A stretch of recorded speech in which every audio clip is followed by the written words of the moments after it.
నమస్కారం. ఘంటారావానికి స్వాగతం. ముందుగా ప్రధాన అంశాలు. శ్రీ సిటీని పెట్టుబడుల కేంద్రంగా మార్చడానికి సహకరిస్తామన్న సీఎం చంద్రబాబు.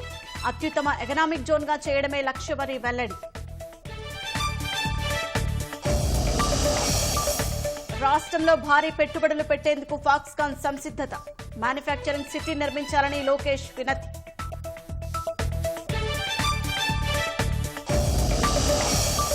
రాష్ట్రంలో కరవు అనే మాట వినపడకూడదన్న సీఎం చంద్రబాబు. రైతులకు సకాలంలో నీరందిస్తే బంగారం పండిస్తారని వ్యాఖ్య.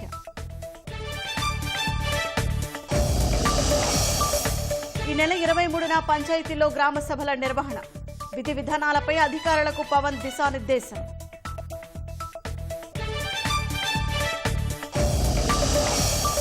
అనకాపల్లి జిల్లాలో కలుషిత ఆహారం తిని 3 విద్యార్థుల మృతి. ఘటనపై ఉన్నత స్థాయి విచారణకు ఆదేశించిన ప్రభుత్వం.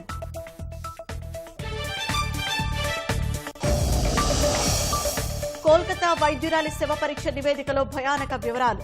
శరీరంపై 14కి పైగా గాయాలు ఉన్నట్లు గుర్తింపు.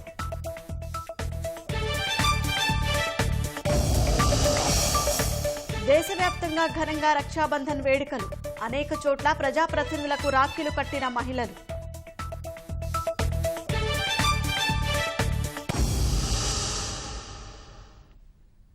రాష్ట్రంలో పెట్టుబడులు పెట్టే పారిశ్రామికవేత్తలకు అనుకూల విధానాలు రూపొందిస్తామని ముఖ్యమంత్రి చంద్రబాబు ప్రకటించారు. సురక్షితంగా మెరుగైన లాభాలు పొందేందుకు అవకాశం కల్పిస్తామని వెల్లడించారు. గడిచిన 5 ఏళ్ల కాలంలో నిలిచిపోయిన బకాయిలను చెల్లిస్తామని హామీ ఇచ్చారు. తిరుపతి జిల్లా ప్రత్యేక ఆర్థిక మండలి శ్రీ సిటీలో ముఖ్యమంత్రి చంద్రబాబు పర్యటించారు. 1570 కోట్ల రూపాయలతో నిర్మించిన 16 పరిశ్రమలను ఆయన ప్రారంభించారు. 900 కోట్లతో నిర్మించనున్న 7 పరిశ్రమలకు శంకుస్థాపన చేశారు. 1200 కోట్ల రూపాయలతో 5 పరిశ్రమలు నిర్మించేందుకు ఆయా సంస్థలతో అవగాహన ఒప్పందాలు చేసుకున్నారు. అనంతరం పరిశ్రమల సీఈఓలతో నిర్వహించిన సమావేశంలో చంద్రబాబు పాల్గొన్నారు. పరిశ్రమల ఏర్పాటుకు ప్రభుత్వ సహకారం, సర్కారు తీసుకుంటోన్న చర్యలను వివరించారు. రాష్ట్రంలో పెట్టుబడులకున్న అనుకూలతలు, ప్రభుత్వం రూపొందిస్తోన్న పారిశ్రామిక విధానాలను చంద్రబాబు సీఈఓలకు వివరించారు.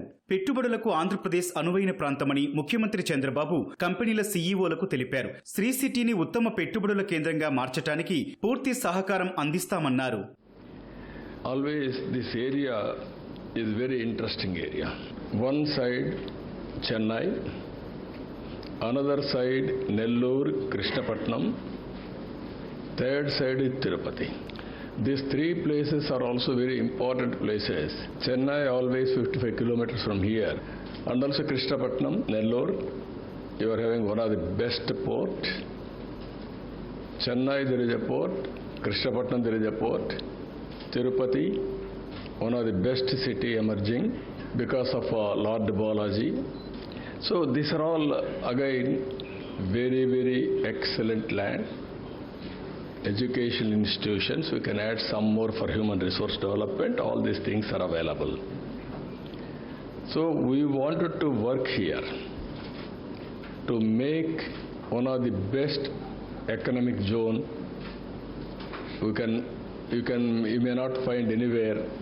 I want to create that. Equal to Shenzhen or better than that, all these things we are working in that direction. Even they have done very good work. They are able to recognize as on today IGBC golden rating. Sri City is on the track to upgrade now platinum by becoming entirely carbon negative. గత 5 ఏళ్లలో పారిశ్రామికవేత్తలకు రాయితీలేమీ చెల్లించలేదని చంద్రబాబు మండిపడ్డారు. నిధుల కొరత ఉన్నా సంపద సృష్టించి త్వరలోనే బకాయిలు చెల్లిస్తామని సీఈఓలకు హామీ ఇచ్చారు. Huge incentives are pending. I am aware. I was inherited very bad treasury. There is no money, but we will create wealth at the earliest installment wise. I will release all your incentives. That is my commitment. I will do it. Property tax, that also we will control, we will rationalize. You don't have any problem of law and order. That is my assurance. If I come, automatically law and order will be controlled. 2029 నాటికి భారత్ 3వ అతిపెద్ద ఆర్థిక వ్యవస్థగా ఎదుగుతోందని చంద్రబాబు పునరుద్ఘాటించారు. అందుకే భారత్లో పెట్టుబడులు పెట్టడం వల్ల చాలా లాభాలున్నాయన్నారు. Investment in India, there are so many advantages. By 2029, India will become third largest economy. I am confident we can achieve before that. We are preparing now Vision 2047. 2047, India will become either number 1 or number 2, that is our goal. We are preparing our vision document.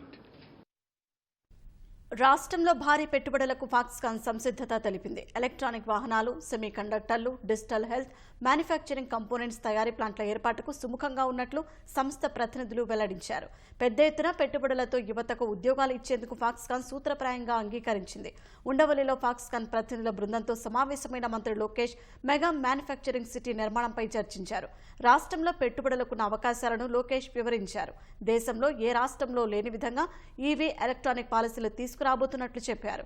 ఉద్యోగాల కల్పన లక్ష్యంగా పరిశ్రమలకు రాయితీలు కల్పించే విధానం రూపొందిస్తున్నట్లు వివరించారు. పెట్టుబడుల ఆకర్షణకు 2014-2019 మధ్య రాష్ట్రంలో తీసుకున్న చర్యలు, తీసుకొచ్చిన ఎలక్ట్రానిక్స్, ఈవీ పాలసీలను ప్రస్తావించారు. సీఎం చంద్రబాబు చొరవతో 2014-2019 మధ్య ఏపీకి వచ్చిన అనేక కంపెనీల్లో ఫాక్స్కాన్ కూడా ఒకటని గుర్తు చేశారు. ఫాక్స్కాన్ మెగాసిటీ ఏర్పాటుకు పూర్తి సహకారం అందిస్తామని లోకేష్ హామీ ఇచ్చారు. ప్రజాప్రభుత్వంలో 20 లక్షల ఉద్యోగాల కల్పన లక్ష్యంగా పెట్టుకున్నామని, ఆ లక్ష్యం సాధనలో ఫాక్స్కాన్ ప్రధాన భూమిక పోషించాలని కోరారు. ఎలాంటి సహకారం కావాలన్నా స్వయంగా రంగంలోకి దిగుతారని భరోసా కల్పించారు. గత 5 ఏళ్లలో ఏపీలో కొన్ని ఇబ్బందులు ఎదుర్కొన్నట్లు ఈ సందర్భంగా ఫాక్స్కాన్ ప్రతినిధులు లోకేష్కు చెప్పారు. ప్రపంచవ్యాప్తంగా అనేక ప్లాంట్లు ఉన్నాయని, ఇండియాలో కార్యకలాపాలు భారీ ఎత్తున విస్తరించే ఆలోచనలో ఉన్నామని తెలిపారు. ఏపీలో 20 లక్షల ఉద్యోగాల కల్పన లక్ష్యానికి తమ వంతు సహకారం అందిస్తామని స్పష్టం చేశారు.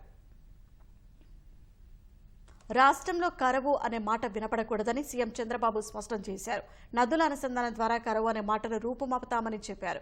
నెల్లూరు జిల్లాలో సొమసల ప్రాజెక్టును చంద్రబాబు పరిశీలించారు. అనంతరం ప్రజావేదికలో ప్రజలు, అధికారులతో సమావేశమయ్యారు. రైతులకు నీళ్లు సకాలంలో ఇస్తే బంగారం పండిస్తారని చంద్రబాబు అన్నారు. నేను ఈరోజు రాష్ట్రంలో ఒకటే ఆలోచిస్తున్నా, నీరు సంపద. ఈ రాష్ట్రంలో కరువు అనే మాట రాకుండా 2-3 సంవత్సరాలు వర్షాలు పడకపోయినా రిజర్వాయర్లో భూమిని జలాశయంగా చేయగలిగితే మనకు నీటి సమస్య ఉండదు. అది చేసే వరకు నాకు భగవంతుడు ఎంత శక్తి ఇస్తే అంత శక్తిని ఉపయోగిస్తా. రైతులకు నీళ్లు సకాలానికి ఇస్తే బంగారు పండించే శక్తి మీకుంది. ఒకప్పుడు దేశానికి అన్నపూర్ణ ఆంధ్రప్రదేశ్, ఈరోజు అలాంటి అన్నపూర్ణ అయినటువంటి ఆంధ్రప్రదేశ్లోనే వ్యవసాయం గడ్డు పరిస్థితికి వచ్చింది. ఈ ప్రాజెక్టులో మీరు చూస్తే 95 కోట్ల రూపాయలు ఖర్చు అవుతుందని చెప్పారు మరమ్మతులకి. ఆ ప్రాన్ కానీ ఇవన్నీ కూడా ఇచ్చేసి కాంట్రాక్టర్కి డబ్బులు ఇవ్వకుండా కాంట్రాక్టర్ కూడా పారిపోయే పరిస్థితికి వచ్చాడు. గుండ్లకమ్మ నేను చూశాను, గేటు కొట్టుకొని పోయింది. గేటు పెట్టలేని ప్రభుత్వం 5 ఏళ్లు మనల్ని పరిపాలించింది. ఇప్పుడుండే ఎన్డీఏ గవర్నమెంట్లో ఎన్ని కష్టాలున్నా, ఖాళీ ఖజానా ఉన్నా, ప్రాధాన్యతలు తెలిసిన ప్రభుత్వం తప్పకుండా గేట్లే కాకుండా అప్రాన్ కూడా పూర్తి చేసే బాధ్యత వర్షాకాలం కంటే ముందే పూర్తి చేసే బాధ్యత తీసుకుంటాం. కాంట్రాక్టర్ కూడా పబ్లిక్గా చెప్తున్నా, వర్క్ ఇస్తాం, చెయ్యకపోతే మాత్రం పోలీసులకు చెప్పి పట్టుకొస్తాం మిమ్మల్ని.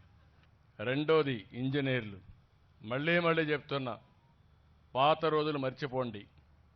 గేట్లు చూసుకోండి, అప్రాన్ చూసుకోండి, సెన్సిటివ్ ఏరియాలు చూసుకోండి. ఎక్కడన్నా మొన్నే తుంగభద్రలో కూడా ఒక గేటు కొట్టుకొని పోయింది. పులిచెంతల్లో కానీ గేటు పోయినప్పుడు కానీ ముఖ్యమంత్రి బయట వచ్చుంటే గుండ్లకమ్మలో 2 సార్లు గేటు పోయేది కాదు. ఆ తర్వాత అన్నమయ్య ప్రాజెక్టు కొట్టుకొని పోయేది కాదు. ఎంతోమంది చనిపోయేవాళ్ళు కాదు. కనీసం కొట్టుకొని పోయిన తర్వాత దాన్ని తిరిగి ఏం చేయాలనో చెప్పలేని అసమర్థ ప్రభుత్వం ఆ రోజు పనిచేసింది. అసమర్థ నాయకులు పనిచేశారు. అది చాలా బాధ అని చెప్పి కూడా నేను మీకు తెలియజేస్తున్నా.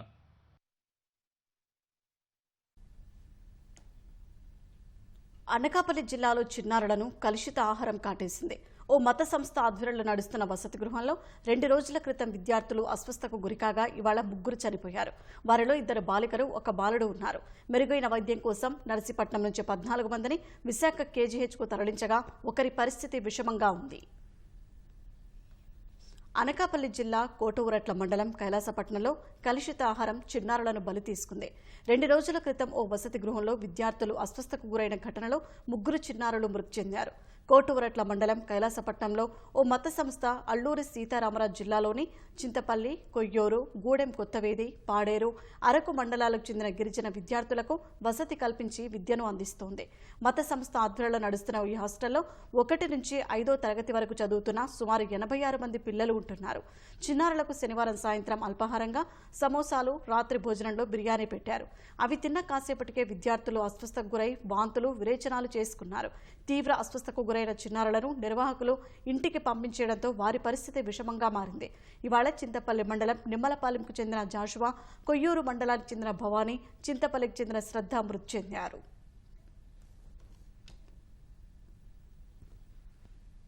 హోంమంత్రి అనిత మీడియాతో మాట్లాడుతున్నారు. విశాఖ కేజీహెచ్ నుంచి ప్రత్యక్ష ప్రసారం ద్వారా చూద్దాం.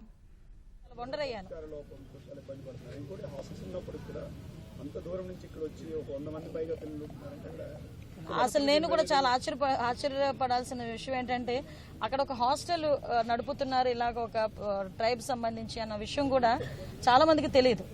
ఒకవేళ అది అనాథరైజ్డ్, 80% దానికి ఎటువంటి ఆథరైజేషన్స్ లేవు, ఎటువంటి పర్మిషన్స్ లేవు. నేను ఇప్పుడు ఎందే అడిగాను, ఇప్పుడు పేరెంట్స్ కూడా అడిగాను, ఎందుకు మీరు పంపిస్తున్నారంటే అయ్యగారు చూసుకుంటామన్నారని మేము పంపిస్తున్నామండి అంటే వాళ్ళ ఇన్నోసెన్సీని కొంతమంది గ్రాప్ చేసుకుని ఈ రకంగా ఆర్గనైజేషన్స్ పేరుతో కొంత మేరకు మిస్యూజ్ చేసుకోవటం అంతే, అంతకుమించి ఇంకే ఈ ఫండింగ్స్ గురించి వాటి గురించి వాళ్ళు ఇబ్బంది పెట్టడం. నియర్ బై హాస్టల్స్, అక్కడ హాస్టల్స్ ఉన్నాయండి. పాడేరులో చాలా హాస్టల్స్ ఉన్నాయి, ఏకలవ్య హాస్టల్స్ అని ట్రైబల్ హాస్టల్స్ చాలా ఉన్నాయి.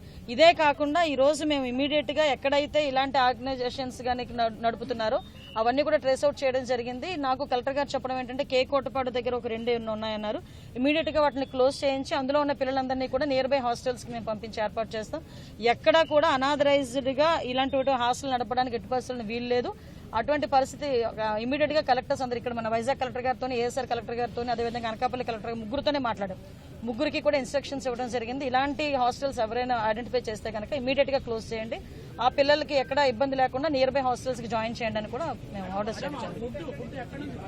యాక్చువల్ గా ఫుడ్ బయట నుంచి వచ్చిందండి. అక్కడ హాస్టల్ నేను ఎస్పెషల్ అది ఆ కాన్షియన్సీ నాదే కదా, అక్కడ హాస్టల్లోనంట బయట నుంచి వచ్చిన ఫుడ్కి ఎక్కువ ప్రిఫరెన్స్ ఇస్తారంట. ఇప్పుడు ఎవరైనా చనిపోయినా జ్ఞాపకార్థం ఇచ్చిన ఫుడ్ కానీ, లేకపోతే ఏదో బర్త్డేస్కి ఇచ్చిన ఫుడ్ కానీ, అలాంటి విషయాల్లో అంటే యాక్చువల్గా ఆర్గనైజ్డ్గా ఉండి మనకి అన్ని అప్రూవల్స్ ఉన్నకోండి వాళ్ళు ఫుడ్ బయట నుంచి వాళ్ళు అలౌ చేయరు.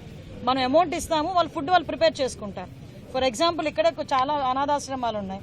ఎవరైనా పుట్టినరోజులకి వాటికి మేము ఫుడ్ పంపిస్తామన్నా వాళ్ళు ఒప్పుకోరు. మీరు మాకు అమౌంట్ ఇచ్చేసేయండి, ఇంత అమౌంట్ అవుతుంది, మేమే వండి పెట్టుకుంటామని అంటే వాళ్ళంత ప్రికాషనేట్గా ఉంటారు. సో అటువంటిది కాకుండా ఎక్కడో ఏదో జరిగిన ఫంక్షన్స్ జరిగిన దగ్గర మిగిలిపోయిన ఇలాంటివి తీసుకురావడం వల్ల పిల్లలు నిజంగా చాలా చిన్న పిల్లలు చాలా ఇబ్బందిగా అనిపించింది. వాళ్ళ పొజిషన్లో చూడటం 3 సంవత్సరాల పిల్ల కూడా ఉంది అందులోని. నిజంగా దేవుడి దైవాలు వాళ్ళందరూ కూడా వాళ్ళ ఇళ్ళకి నవ్వుతూ వెళ్ళాలని మాత్రం మనస్ఫూర్తిగా కోరుకుంటున్నాం. అన్ని ఎంక్వైరీలు జరుగుతున్నాయండి, చాలా గ్రౌండ్ లెవెల్కి. అసలు సమోసాలు ఎవరు తీసుకొచ్చారు, ఆ హెల్పింగ్ హ్యాండ్స్ ఆర్గనైజేషన్ ఏంటి, అదొకటి. Next at the same time అసలు పందూరు విలేజ్ నుంచి ఆ ఫుడ్ వచ్చిందని చెప్పేసి అన్నారు. అది సంథింగ్ పునుగుల కూర ఏదో సంథింగ్, అది పెసరపప్పుతో చేసే పునుగుల కూర ఏదో వచ్చింది. అది మార్నింగ్ పంపించారు, వాళ్ళు నైట్ ఇతను పెట్టారు. అసలు ఎందుకు ఇలా జరిగిందని చాలా డీటెయిల్గా ఎంక్వైరీ జరుగుతుందండి. ఎక్కడ కూడా ఎటువంటి ఇబ్బంది లేకుండా చూసుకుంటాం. ఎవరైతే దీంట్లో భాగస్వాములు అయ్యారో వాళ్ళందరూ కూడా తెలిసి చేసినా తెలియక చేసినా తప్పే కాబట్టి వాళ్ళకి కఠినంగా మాత్రం శిక్షిస్తాం. అది నిజంగా అది విషయం ఏంటంటే రెవెన్యూ డిపార్ట్మెంట్ వాళ్ళు కానీ ఎవరు కూడా ఐడెంటిఫై చేసుకోకపోవడం అనేది. అందుకే ఇమీడియట్ గా దీని మీద ఏదో అంటారు కదా, ఏదో మనకి జరిగిన తర్వాత తెలుసుకోవడం అన్నది అన్ఫార్చునేట్. బట్ ఎక్కడైనా ఇలాంటి హాస్టల్స్ ఏదైనా ఉంటే కనుక ఇమీడియట్ గా వాటిని మేము క్లోజ్ చేయించి, వాళ్ళు అనాథరైజ్డ్ గా నడుపుతున్న ప్రతి హాస్టల్ని కూడా క్లోజ్ చేయించి ఇమీడియట్ గా నియర్ బై హాస్టల్స్ కి, నియర్ బై స్కూల్స్ కి పంపించాం.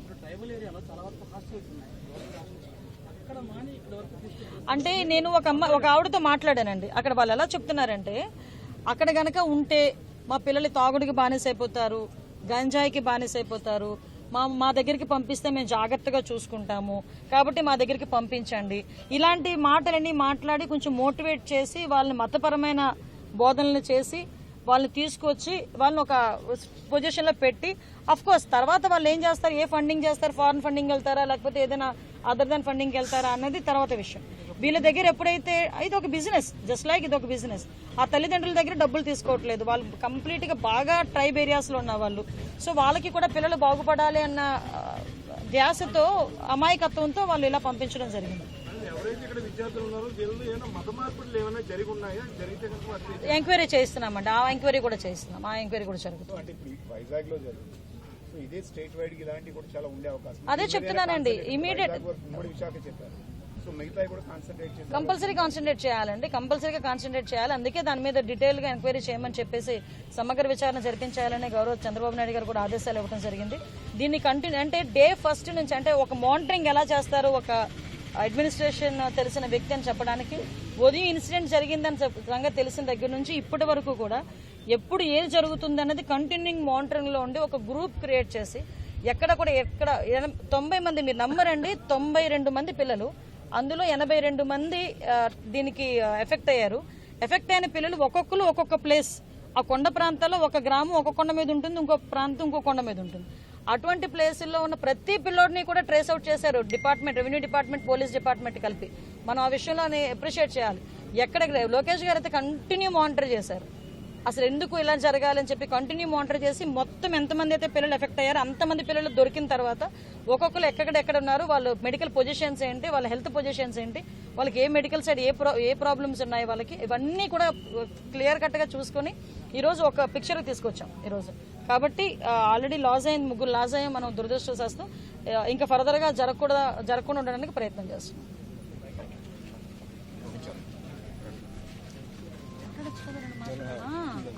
అధ్యక్షులు అనకాపల్లి జిల్లా కోటవరట్ల ఘటనపై ముఖ్యమంత్రి చంద్రబాబు, మంత్రి లోకేష్ దిగ్భ్రాంతి వ్యక్తం చేశారు. అనాథాశ్రమంలో కలుషిత ఆహారం తిని 3 విద్యార్థులు మృతి చెందడం పట్ల సీఎం తీవ్ర ఆవేదన వ్యక్తం చేశారు. ఘటనపై ఉన్నత స్థాయి విచారణకు ఆదేశించారు. విద్యాశాఖ మంత్రి నాలా లోకేష్తో మాట్లాడిన సీఎం చంద్రబాబు మృతి చెందిన విద్యార్థుల కుటుంబ సభ్యులు లేదా సంరక్షకులకు 10 లక్షల రూపాయల చొప్పున పరిహారం అందజేయాలని స్పష్టం చేశారు. అస్వస్థకు గురైన ఇతర విద్యార్థులకు మెరుగైన వైద్యం అందించాలని అధికారులను ఆదేశించారు. ఘటనకు కారణాలపై పూర్తి నివేదిక అందించాలని నిర్దేశించారు. కోటవరట్ల ఘటనపై కలెక్టర్తో మాట్లాడి వివరాలు తెలుసుకున్న మంత్రి లోకేష్ అవసరమైతే ఎయిర్ అంబులెన్స్ ఏర్పాటు చేసి అస్వస్థకు గురైన వారిని ఇతర ప్రాంతాలకు తరలించాలని అధికారులను ఆదేశించారు. ఇంకెవరి ప్రాణాలు పోవడానికి వీల్లేదని, పిల్లలకు మెరుగైన వైద్యం అందించాలని స్పష్టం చేశారు. ఈ నెల 23న రాష్ట్ర వ్యాప్తంగా పంచాయతీలో గ్రామ సభలు నిర్వహించనున్నట్టు ఉప ముఖ్యమంత్రి పవన్ కళ్యాణ్ స్పష్టం చేశారు. గ్రామీణ ఉపాధి హామీ పథకంలో భాగంగా చేపట్టే పనుల్ని గ్రామ సభలో చర్చించి నిర్ణయం తీసుకోనున్నట్టు వెల్లడించారు. సచివాలయం నుంచి ఎంపీడీఓలు, జెడ్పీ సీఈఓలతో డిప్యూటీ సీఎం వీడియో కాన్ఫరెన్స్ ద్వారా సమీక్ష నిర్వహించారు. గ్రామ సభల నిర్వహణ విధి విధానాలపై అధికారులకు దిశానిర్దేశం చేశారు. గ్రామీణ ఉపాధి హామీ పనులపై సోషల్ ఆడిట్ విభాగం పకడ్బందీగా వ్యవహరించాలని పవన్ కళ్యాణ్ స్పష్టం చేశారు. పంచాయతీరాజ్ వ్యవస్థలో గ్రామ పంచాయతీల నుండి జిల్లా పరిషత్ వరకు పటిష్టంగా ఉన్నప్పుడే నిజంగా మనం అనుకున్న అభివృద్ధి సాధించగలుగుతాం. అందుకని దాంట్లో భాగంగానే ఆగస్టు 23వ తారీఖున రాష్ట్ర వ్యాప్తంగా 13,326 గ్రామ పంచాయతీల్లో ఇప్పుడు ఇంతకుముందు ఎన్నడూ లేని విధంగా ఒకే రోజున గ్రామ సభలు నిర్వహిస్తూ ఉన్నాం. ఈ గ్రామ సభల్లో ఉపాధి హామీ పథకంలో ప్రతి కూలీ కుటుంబం సంవత్సరంలో 100 రోజులు పనిచేసే విధంగా అవగాహన కల్పించాలి. కూలీలకి ఉన్న హక్కులను తెలియజేయాలి. రైతులకు ఉపాధి హామీ పథకాన్ని సద్వినియోగం చేసుకోవడానికి సంబంధించిన పనుల వివరాలను గ్రామ సభల్లో ప్రతి ఒక్కరికి అర్థమయ్యే విధంగా తెలియజేయాలి. ఇకపైన ఉపాధి హామీ పథకాన్ని సమర్థవంతంగా అమలు చేయడానికి మనందరం కలిసి పనిచేద్దాం. పథకం అమలులో మన రాష్ట్రాన్ని, దేశంలోనే మళ్ళా మొదటి స్థానంలో ఉంచడానికి కృషి చేయాలని కోరుకుంటా ఉన్నాను. ఫైబర్ నెట్ మాజీ ఎండీ మధుసూదన్ రెడ్డిని ప్రభుత్వం సస్పెండ్ చేసింది. ఈ మేరకు రాష్ట్ర ప్రభుత్వం ఉత్తర్వులు జారీ చేసింది. ఫైబర్ నెట్ కార్పొరేషన్లో భారీ ఎత్తున నిధుల దుర్వినియోగానికి పాల్పడ్డారని, పలువురు ప్రైవేటు వ్యక్తులకు లబ్ధి చేకూర్చారని తెలిపింది. అప్పట్లో జరిగిన అక్రమాలను కప్పిపుచ్చుకోవడానికి మధుసూదన్ రెడ్డి ఇప్పటికే ప్రయత్నాలు చేస్తున్నారని పేర్కొంది. ఇందుకోసం ప్రస్తుత మాజీ ఉద్యోగులను ఆయన ప్రభావితం చేస్తున్నట్లు వివరించింది. ఏపీఎస్ఎఫ్ఎల్ రికార్డులను ట్యాంపర్ చేస్తున్నారని, సాక్ష్యాలను ధ్వంసం చేస్తున్నారని జీవోలో వెల్లడించింది. ఎండీగా ఉన్నప్పుడు నిబంధనలకు విరుద్ధంగా ప్రైవేటు వ్యక్తులను ఉద్యోగులుగా నియమించుకున్నారని ప్రభుత్వం తెలిపింది. ఆయన విచారణను ప్రభావితం చేయకుండా, సాక్ష్యాలను ధ్వంసం చేయకుండా చేయకుండా అడ్డుకునేందుకే సస్పెండ్ చేసినట్లు ప్రభుత్వం తెలిపింది.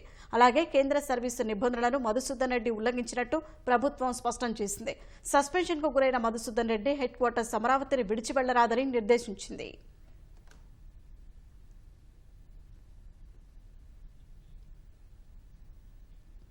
కోల్కతాలో వైద్యురాలిపై అత్యాచార ఘటనకు సంబంధించి శవపరీక్ష నివేదికలో కీలక వివరాలు వెల్లడయ్యాయి. వైద్యురాలి శరీరంపై 14కి పైగా గాయాలయ్యాయని, అయితే ఎముకలు విరిగినట్లు గుర్తించలేదని రిపోర్టులో వెల్లడైంది. ఆమె మరణానికి ముందే ఆ గాయాలన్నీ అయ్యాయని పోస్టుమార్టంలో స్పష్టమైంది. ఘటన సమయంలో ఆమె తీవ్రంగా ప్రతిఘటించినట్లు శవపరీక్ష నివేదిక పేర్కొంది. కోల్కతాలో హత్యాచారానికి గురైన 31 ఏళ్ల ట్రైనీ డాక్టర్ శవపరీక్ష నివేదికలో ఘటనకు సంబంధించి భయానక వివరాలు వెల్లడయ్యాయి. మృతురాలి శరీరంపై 14కు పైగా గాయాలున్నట్లు గుర్తించారు. తల, ముక్కు, కుడి దవడ, మెడ, ఎడమ చేయి, భుజం, రహస్య అవయవాలపై గాయాలైనట్లు శవపరీక్ష నివేదికలో తేలింది. ఆమె మరణానికి ముందే ఈ గాయాలైనట్లు పోస్టుమార్టం రిపోర్టులో స్పష్టమైంది. ఆ గాయాలను బట్టి ఆమె తీవ్రమైన హింసను ఎదుర్కొని చాలా శారీరక బాధను అనుభవించినట్లు వెల్లడైంది. ఒత్తిడితో కూడిన పెనట్రేషన్ జరిగిందని, ఆమె మృతదేహంలో వీర్యం లభ్యమైందని శవపరీక్ష నివేదికలో తేలింది. ఈ ఘటన ఖచ్చితంగా హత్యను సూచిస్తోందని నివేదిక పేర్కొంది. గొంతు నులిమి ఊపిరాడకుండా చేయడం ద్వారా మరణం సంభవించిందని, ఆ సమయంలో ఆమె ఉక్కిరిబిక్కిరైందని తేలింది. ఊపిరితిత్తుల్లో రక్తస్రావం జరిగిందని, అంతర్గత అవయవాల్లో రక్తం గడ్డకట్టిందని పేర్కొంది. అయితే ఎక్కడా ఎముకలు విరిగినట్లు గుర్తించలేదని, తదుపరి పరీక్షల కోసం రక్తం, ఇతర శరీర ద్రవాల నమూనాలను ల్యాబుకు తరలించినట్లు వైద్యులు తెలిపారు. హత్యాచారం తర్వాత వైద్యురాలి శరీరాన్ని సెమినార్ హాల్లోని పోడియంపై నిందితుడు సంజయ్ రాయ్ వదిలేసి వెళ్లిపోయాడు. ఆమె కుర్తా చినిగిపోయి ఉందని, ట్రౌజర్ కనిపించలేదని మృతదేహాన్ని చూసిన సాక్షి తెలిపారు. శరీరం పక్కనే ఆమె laptop, notebook, cell phone, water bottle ఉన్నట్లు సమాచారం. ఘటనా సమయంలో ఆమె చేసిన పోరాటమే నిందితుడిని గుర్తించేందుకు కీలక ఆధారాలు అందించిందని ఓ ఉన్నతాధికారి తెలిపారు. నిందితుడి ముఖంపై కళ్ల నుంచి మెడ వరకు, అలాగే చేతులపై లోతైన గోటిగాయాలు ఉన్నట్లు గుర్తించారు. వైద్యురాలి రక్తం, చేతిగోర్ల నమూనాలు నిందితుడికైన గాయాల్లో లభ్యమైన నమూనాలకు సరిపోయాయని వివరించారు.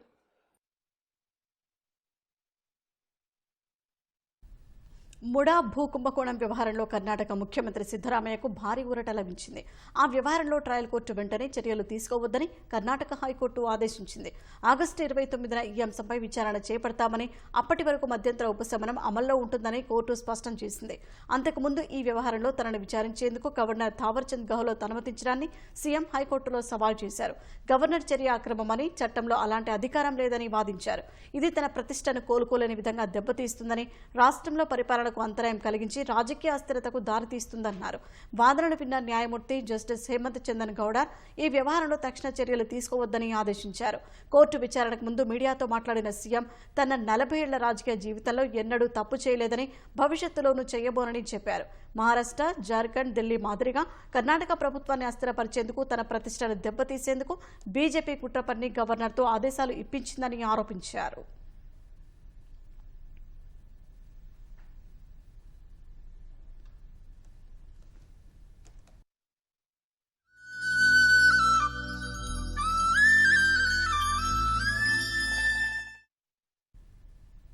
ముఖ్యమంత్రి చంద్రబాబుకు తెలుగుదేశం మహిళా నేతలు, బ్రహ్మకుమారులు రాఖీలు కట్టారు.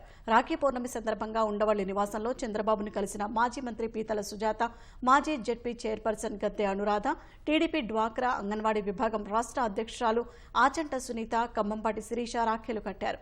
అలాగే పలువురు బ్రహ్మకుమారులు సీఎంకు రాఖీలు కట్టి మిఠాయి తినిపించారు. రాఖీలు కట్టిన వారందరికీ సీఎం శుభాకాంక్షలు తెలిపారు.